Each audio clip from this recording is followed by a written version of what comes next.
Welcome! In front of me I have AMAZFIT Cheetah, and I'm gonna show you how to enable and how to disable the sleep mode or bedtime mode on this watch.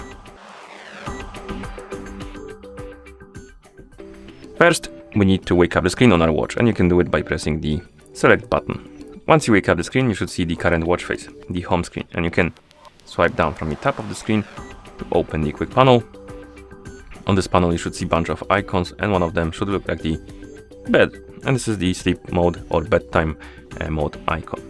And to enable the mode, simply tap on this icon and the mode will be turned on immediately.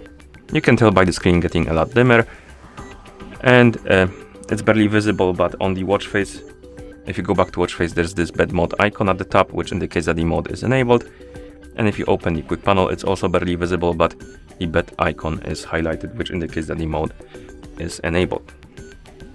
And to disable the mode, simply open the quick panel and tap on the bedtime mode icon to turn it off.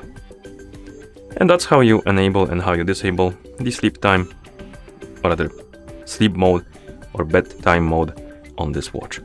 Thank you for watching. If you found this video helpful, please consider subscribing to our channel and leaving the like on the video.